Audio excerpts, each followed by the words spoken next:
Practice test 22, the theory of comparative advantage. This afternoon, I want to discuss the economic theory of comparative advantage.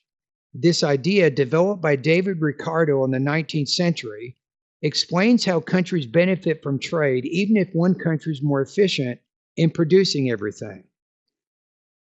Comparative advantage means a country should specialize in producing goods for which it has the lowest opportunity cost in trade for others. For example, consider England and Portugal. England could produce both cloth and wine, but it was relatively more efficient at making cloth. Portugal was better at making wine. Even though both could produce both goods, England focused on cloth while Portugal focused on wine, and by trading, both nations benefited. A modern example is electronics and agriculture. The U.S. has advanced technology and produces electronics efficiently. Brazil, with fertile land, produces agricultural products cheaply.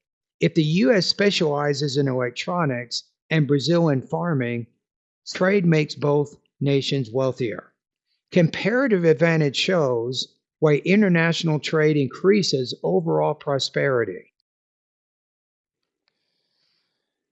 The professor explains comparative advantage. Using the examples from the lecture, explain the concept and how the professor illustrates it.